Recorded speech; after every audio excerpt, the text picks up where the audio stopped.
Now, the panelists are with me, Professor David Aworawo, Professor of International Relations and Strategic Studies at the University of Lagos, and Jide Ologun, legal practitioner and national development advocate. Well, Prof. and Mr. Ologun, thank you very much for joining me. Well, we've been having some interesting conversations.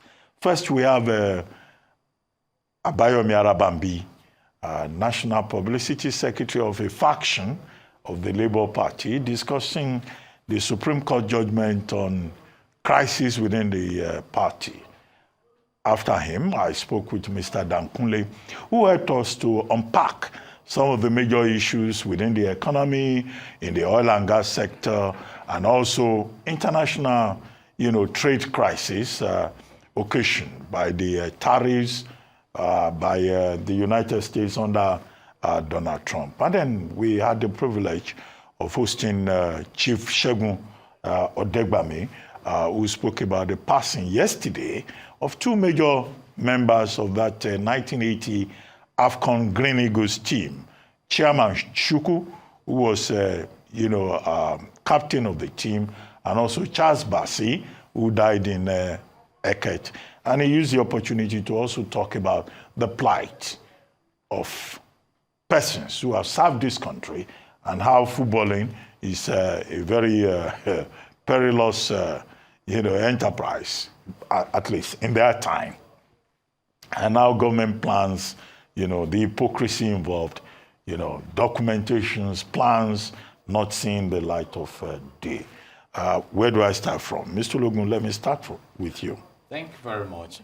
Let's take it from the demise of Chairman Christian Chukwu and Charles. We express our condolences to the families and to the nation.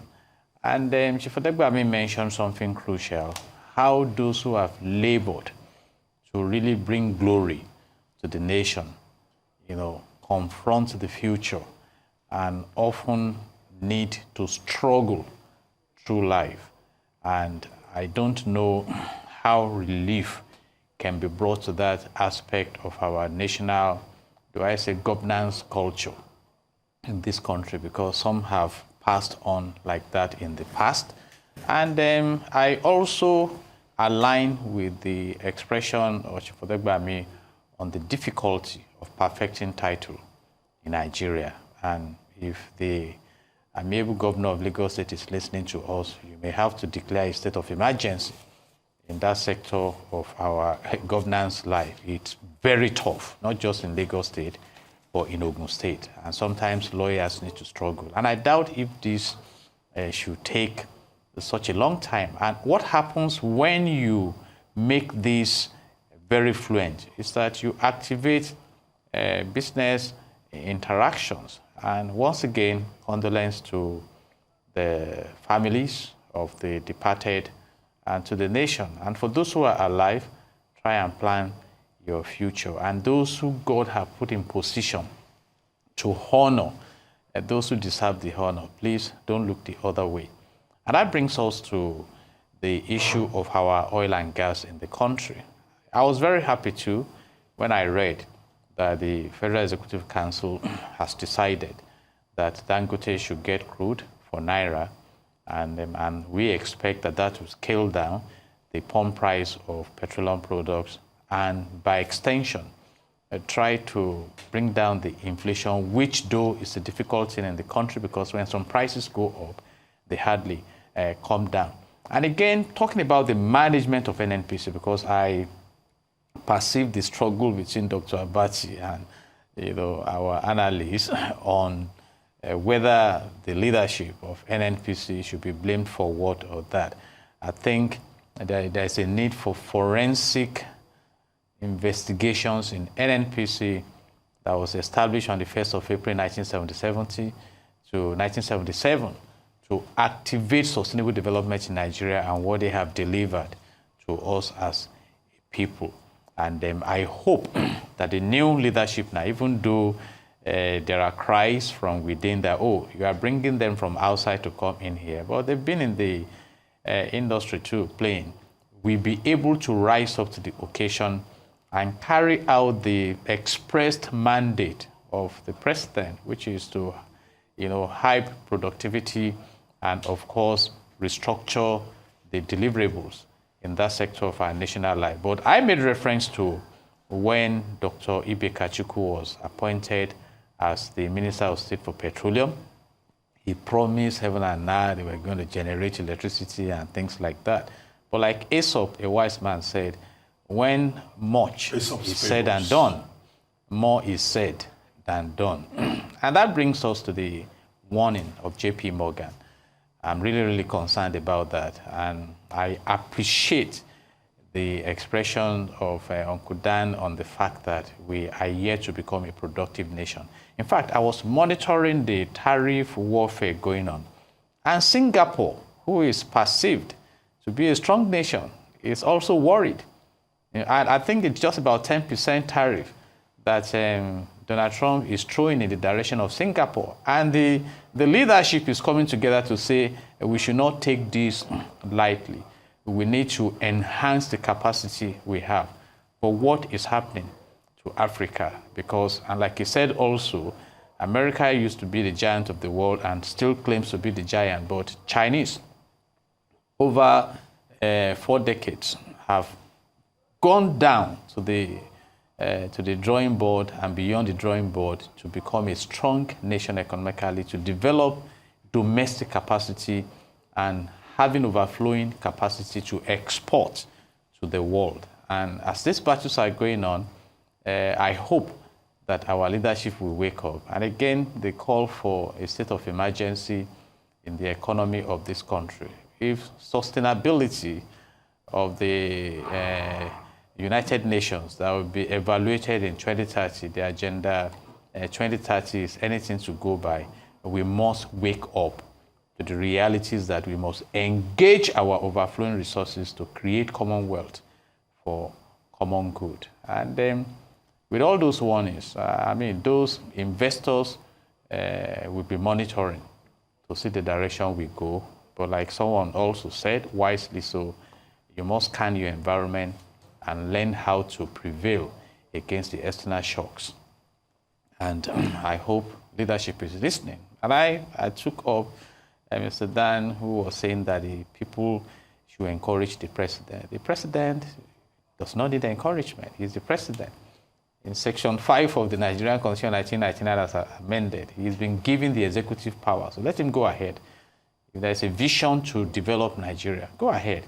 He has the prerogative and the ministers, the vice president, and the parastatals working with him. Let him move us in the direction of prosperity, whether by the renewed hope agenda or whatever. And I wish the leadership of this country the best to give the nation what we deserve, which is prosperity. Okay, well, Professor Aworawo, let's come to you. I know you are a football aficionado. What should we do about this crisis, generally in the sports sector? Promises made, not kept, and then the plight of Nigerian athletes, and all the other issues about the economy.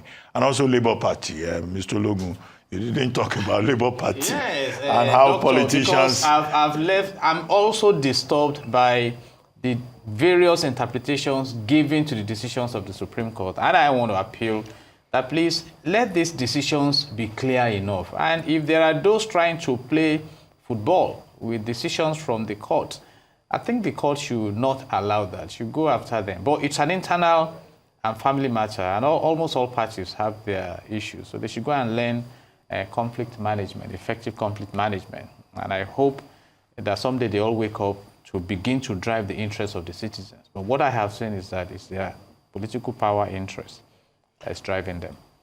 Prof? Yes, I will just take it from there, the Labour Party crisis. I think the judgment is clear enough. I think so too. Yes, and for once, the Supreme Court acted rightly, followed the same pattern as we had for the PDP as well, the secretary, that it's an internal party matter, they should go and sort things out. Mm-hmm. It is clear enough. It is a party that will now meet. If their decision is now to retain Abure, that will be theirs. If they now want to go a different direction, and pick Nenadi Usman. That is their choice as well. Or Apapa, who is also going to seize the the maze of the party, so to speak. Whichever. But it depends. What the party decides is what will hold. So all of them making claim they are right. They are also all wrong. They are right because it could be any of them. They are also all wrong because they should not be claiming when the party has not firmly decided. So it is simple and clear. For once, I commend the Supreme Court, even though there are so many nasty things that have come from the Supreme Court lately that are very concerning. Anyway, so that's it with the Labour Party. I come to the sports. I was at that stadium in Abuja a few weeks ago. I was inside the Membo where they played. I was inside it. It is very disheartening. Let me first mention this before I come to Christian Chukwu, Odegbami, and then the whole package. The stadium is getting dilapidated, and they are not taking notes. When I went inside, I also went around. I saw that maintenance of that place is not as it should be. So if those who have the responsibility are listening, the stadium is getting dilapidated. If they don't take proper care, it will be like the National Stadium here that became a center for different churches. Different churches seize different parts of it and were using for service. So again, that speaks to the broad issue of how we handle things in Nigeria. That generation that is dying, it was an unlucky generation. During their time, there wasn't a lot of money in football. And so when those who started early, when they stopped playing, they didn't have much. Even those who wanted to invest didn't have a lot of money to invest. The immediate past generation and the current one will not likely have the kind of problem these ones have because we don't have mega bucks in football. Except those who are extremely prodigal, who waste their money, well, that will be too bad for them. As you can see from the Kanu Okocha generation, they invested, they are living well. Ikweba, all of them, they are doing just fine because they made a lot of money and many of them invested, all of them invested their money and they are living just fine. But the Odegbami generation didn't have that luxury. And so even those who wanted, which was why Chief Odegbami was getting angry about plan. Yes. That even if I want to plan, what do I plan with? They earn so little during their own time. And so, he's right in saying that NFF should have done a lot better to assist them. But I want to add another layer. NFF may not have all the resources to assist, especially that generation, because after them, they are able to take care of themselves. But that generation and the one before it, for the few of them who are still alive, the NFF, it's not that they can provide all the money needed. They should have a list of all of them, their needs. Then they can departmentalize. They can say, okay, let each state governor take care of anyone that is in their respective states. NFF may not have all the money to take care of their medical bill and everything. But if they break it down to, state governor, please, this your person played for, he played for Nigeria during his time. We want you to assist him to take care of his needs. I don't think that will be too much. The state governors will easily be able to make available resources required to take care of these people. So what I think needs to be done is organization and empathy. They should get a list, get their needs, and since we know NFF may not have all the money, and if NFF gets in touch with the state governor, it should be easy. And state governors should be easily able to take care of the needs of these people, since there are not so many. The generation after that and the current one will not have that kind of need. I think that will be a way to take care of them. And of course, I hope Governor Sanwo-Olu will listen to Chief Odegbami and take care of his CFO. And whatever. I think Odegbami is from Ogun State, right? Yes. So he's state governor too, Odegbami cannot be in this state and Governor Biodun is there. Governor Biodun he's just around the corner, he's our friend. The governor should be able to come to the aid of players from their states who play for Nigeria in those days. It's not enough that Nigeria is playing, people are having heart attack, which means there is passion. And the passion is anchored on what these people are doing. When they retire, we should not just forget them like that. So that is my own suggestion. State governors should come in to assist. NFF should coordinate so that we don't have this kind of needless death. People will die anyway, but when it is preventable, let us help so that they can live as long as.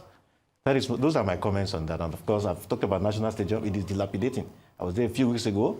Those in charge of taking care of that place, they should take proper care so that it doesn't get so bad that they will not need maybe pulling down of a section. That would be too expensive, at this point. Then the economy. We spoke about the removal of Mele Kyari last week. What we didn't do is to we didn't talk a lot about agenda for the new GMD. If we have refineries producing enough within the country, we have no business going to import petrol and diesel. I think the Kyari group making a lot of money, or they had interest in importing, which was why Dangote was producing, exporting to the US, Angola, Ghana, Cameroon, South Africa. Yet, the Kyari group continued to use Nigeria's scarce dollar to go and start buying diesel and petrol from abroad. The new GMD of NNPC should stay clear of that. It should stick to domestic capacity. Dangote refinery producing, we don't want Dangote to have a monopoly. And so the government-owned refineries that is also under the control of NNPC should also work so that we don't have any monopoly. If the refineries are working and bringing their own, the modular small ones are also bringing their own, Dangote is bringing his own. We have no business wasting, I will use the word wasting our scarce resources to go and start importing petrol and diesel from anywhere. That is the agenda. And of course, the new GMD should make NNPC functional. For almost all the years of Buhari, NNPC just came to say, oh, we used all the money to subsidize import of... There was no money coming from NNPC to the National Treasury. But since Tinubu came, that has changed. That can change even more drastically if the resources are better managed than the previous administration. Then the crude price going down, yes, it's going down. We've always had that. Fluctuation is part of business. I recall when President Obasanjo came in 1999, oil was selling for less than $15. So it depends on how you approach it, how you manage it. And we didn't really feel it, which is why sometimes when some of us speak positively of Obasanjo or President Obasanjo, irrespective of what his weaknesses might be, some people would think that oil sold for less than $15 in 1999 when the man came in, and we didn't feel it. There was a way the whole thing was managed before prices started going up again. So it all depends on how government responds to the expected low price of crude. There's a way we can manage other sources pending, of course, until when prices begin to increase again. And that links me to, talking about management now, to this crude sold in Naira that the Naira for crude that the Fed just decided on. My question is, why did they have to wait for the old plan to expire?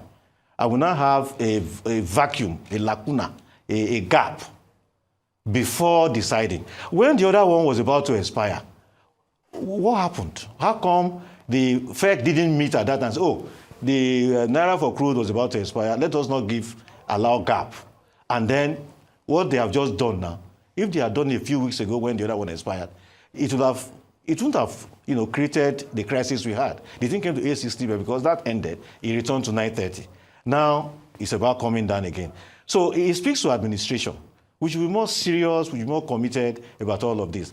Before one expires, decision should be taken as to continuity. That it is ending this time, it will take off. We have approved, that moving forward, so that gap that everybody exploited to, make money for themselves will not exist.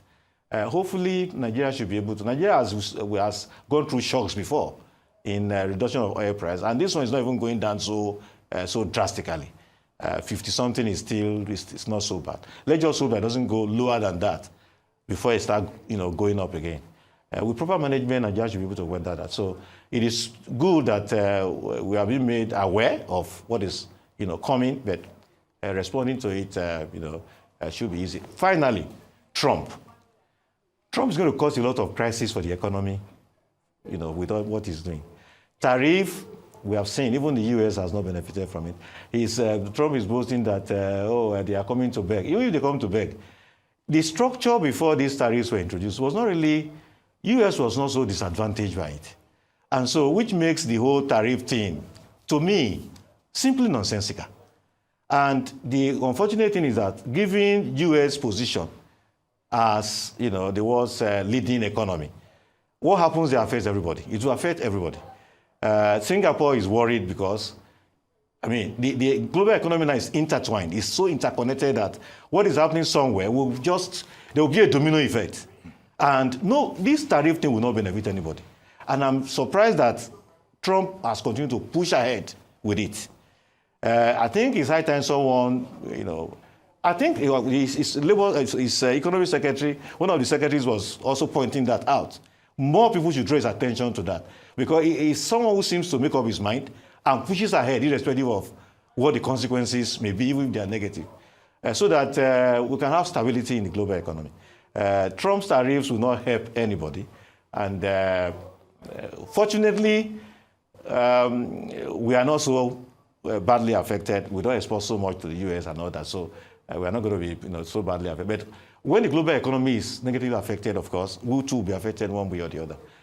We hope that reason prevails before things turn gravely topsy-turvy. Okay, Prof, thank you. Let's go to Rivers State, where the sole administrator, Vice Admiral Ibokete Ibas, retired this past week, approved the appointment of administrators for the 23 local government areas of the state. This came less than 24 hours after a federal high court restrained him from making such appointments. The sole administrator also approved the constitution of the boards of some agencies, commissions, and parastatals. In a related development, the sole administrator cancelled all pending procurement and tender processes carried out by ministries, departments, and agencies in the state. According to him, the action became necessary following a Supreme Court judgment and the absence of an appropriation law within the period. The sole administrator directed the MDAs, all of them, that carried out such tender processes for projects in their respective offices to refund such fees to the respective contractors. Well, Mr. Ologun, I'll come back to you again, because I've read some comments. People have been saying, well, this is a clear indication that a dictatorship is afoot, full-blown dictatorship in Rivers State. But can you blame Vice Admiral Ibokete Ibas? He will say, well, he derived his powers from the proclamation of the president, the endorsement of the Senate of the Federal Republic, and that in any case he has even asked for appropriation to be approved. He's not having any problems with it. He has been given money. They may say the appointment is 6 months. Suppose he becomes a permanent sole administrator. So he's creating his own sole administrators to take over governance in Rivers State. But what do you think? Is it legal? Is it lawful? It's quite interesting. And when the issue of the autonomy granted to the local government authorities came up, the basic foundation was that for those local government areas to get their allocation, they must be elected into office. In fact, the issue of appointing administrators was frowned at in that decision. But we are back there now. And may it not be one step generating another step of controversy. Because now that the sole administrator is coming up with his own budget, who is he presenting the budget to for appropriation? Now he's appointing administrators for the local government areas. And I've said it.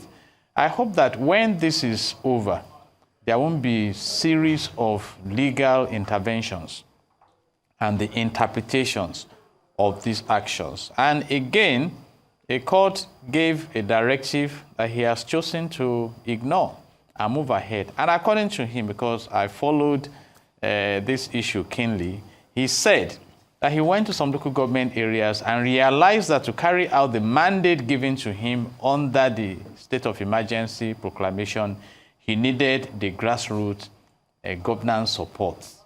He's now warning them on transparency, on accountability, and dedicated service to the people. So how do you assure that? And that's why those who are scared that this matter may linger on beyond 6 months, may need to be more scared. And a lot of restructuring have been going on. But by and large, bringing out the thoughts of someone who said that he hoped that the Rivers people are now learning, because some of us are still of the opinion that if the appropriate stakeholders in Rivers State have risen up to the battle between Wike and Fubara, perhaps that state will not be where it is right now. So there are a lot of issues that must be interpreted at the end of the day. And I have said it personally that I hope that at the end of the day, it won't be like, oh, treasury is empty. Because someone came out boldly to say when Fubara was leaving, he left about 200 billion naira. So Rivers State, I hope that the elder statesmen in the state will reinforce their engagement to ensure that the impasse right now in that state is quickly resolved to restore full democracy in a situation where the members of the House of Assembly and the executive and all of them will be relayed in a synergy to promote the interests of the citizens. And finally, I hope the interests of the citizens are really on the table in all this drama. Prof. What would the stakeholders in Rivers have done? I'm so sad for Rivers, what is happening there. It's a well-planned thing, and it's so disheartening. What Rivers is doing is to remove Kuvara's men and put Wike's men. It's as simple as that. We said this long ago, that there is a process, and from one step to the other, beginning with the Supreme Court. There's something that Nigerians have not paid enough attention to, and that is that restoration of the 27 was not before the Supreme Court. The case before the Supreme Court was allocation, whether allocation should be released. They jumped from a case that was not before them to another case. And after they did that, these guys returned to the house. Governor tried to reach them. They were running away. Governor couldn't reach them. And then some pipes were blown. And then so it's a well-orchestrated, plan. The stakeholders were there. So many people were appealing to this 27. The governor wants to present budget. He's looking for you. Make yourself available. Let him present this budget. They were nowhere to be found. They already knew that the plan was to declare state of emergency, to see the so-called structures of the state. Now, Ibas has come, removed it's now appointing, removing people all over the place and appointing administrators. Now look at it. There was an election in Rivers where the local government chairmen and executives emerged. The Supreme Court ruled that election was not, there were irregularities. So you had an election that brought in people. The Supreme Court said it was irregular. You now have somebody bringing people who were not elected at all. Where on earth do they do things like this? It's very disheartening. The people saying we are going to a dictatorship, they are very correct. Very, very correct. And everything is about 2027, the structure. The structure. That so-called structure that I said before, and we all know, is overrated. The tragedy is that, which governance is going on in Rivers? Who is talking about the healthcare, education, innovation hall for the youths? Nobody is talking about this thing. All we are talking about is politics. How to appoint this, see structure, remove Fubara's men, bring Wike's men. It is so disheartening. What my suggestion is this. The president's name is being called persistently. He appointed Ibas. Ibas didn't appoint himself. What he needs to do, ensure that fortunately, the parliament didn't just approve the emergency. It also says that steps should be taken to reconcile all of these people. Anybody that is president that this man should go 6 months or maybe longer is just advising him in what will totally tarnish his legacy. You can still do in the election. It's not too late to do the right thing. What needs to be done is those groups that are, whether Baka is heading one, I don't know who's heading one, they should encourage them to work swiftly so that these people can be reconciled and this emergency ends so that stability can be restored to Rivers. That is a very simple, very clear way forward for Rivers. Not elongation, removing people, reappointing new ones. That is not the way to go. It would rubbish the president's legacy as a frontline fighter for democracy. What is happening now is antithetical to all of that. Okay. I like your comments on rivers. Let's go to your state, Delta. I mean, it's very easy to comment on other people's problems. Let's deal with your own now. Some communities in Warri South and Warri Southwest local government areas of Delta State have rejected alleged plans by the Independent National Electoral Commission, INEC, to engage in ward delineation in the state. And this is the issue. Warri South, Warri North, 3 major local governments. And you have the Jos. They went to the INEC office to go and say, oh, this is a very good judgment. The Shekiris also went to the same INEC headquarters in Abuja, the Federal Capital Territory, to say, no, this is not about Supreme Court judgment. This is about the Ijos trying to create new ward areas for themselves. That the Supreme Court did not say create new areas, just delineation. So who is in the right here? Who is in the wrong? And, what advice will you give to this, simmering Ijo-Ishekiri conflict over ward delineation in 3 local governments in Delta State? Let me start with you, since it's close to home. Yes. The authorities need to be careful. I don't think there is any need for the change in the status quo as far as delineation of wards and voting units and all that is concerned. It's an attempt to create problems where there should be none. That part of Delta State has been unstable for many years. Stability was restored in the last decade. We remember that under Abacha, when a local government was created and the headquarters, at that time it was the Ologun versus the Shekiri. We know how that war, so to speak, went on and on and on until eventually reason prevailed and it was resolved. This one is avoidable. There is no need to change things on the ground, because of course when attempts to do that takes place, I mean, the people will read meanings to it, and of course people will protest it. There is no need. How things are now are just fine. Whatever ruling, just like the Shekiri are saying, I'm not sure has anything to do with INEC delineation or territorial delimitation as the case may be. So my advice is to INEC. How things are just fine, and people have accepted them as they are, and things have been they've been crisis-free until now. Attempt to make any adjustment, of course, is always going to lead to a crisis.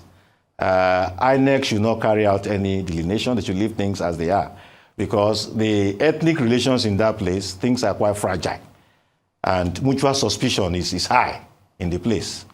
I have friends across board, and that is the case. INEC should leave things as they are. Whatever judgment, I've not heard, all the judgment have been presented recently. It has nothing to do with delineation of walls and all that. So the Shekiri, I think, are right in this, and they should leave things as they are so that peace can, exist in that place. INEC is relying on a Supreme Court judgment. Yes, the point I'm making is that, of course, maybe we are not reading the judgment. Are you saying INEC should disobey the Supreme Court? I'm not sure Supreme Court has said that. There's need for clarity. And of course, that's even what the Shekiri people are saying. That from what we could see from this judgment, there is nothing here to indicate that there should be delineation of wards. That is the point the Shekiri are making. Okay. Maybe we are not understanding it clearly. There needs to be clarity. So INEC should be guided by exactly what the ruling of the Supreme Court is. And that is the point I'm making. Mr. Ologun, what do you think? Thank you. The other time when I commented about some decisions from Supreme Court and the need for clarity, Prof said it was clear enough. They are also ruling on the 2nd of December 2022 in respect of the delineation, and which INEC is proceeding to give effect to. And when this came out, all the 3 ethnic, the Jaws, the Urobos, and the Shekiris. They said it was okay, good, and this and that. But now that the implementation is here, I think there are now issues. And the perception some have is that this delineation will give advantage to the Urobos at the disadvantage of the Shekiris. And like Prof mentioned, that these are, in fact, when I have three teams that are volatile in their approaches. In fact, the crisis is already on. Somebody was killed, said to be from the Jaw, houses set on fire.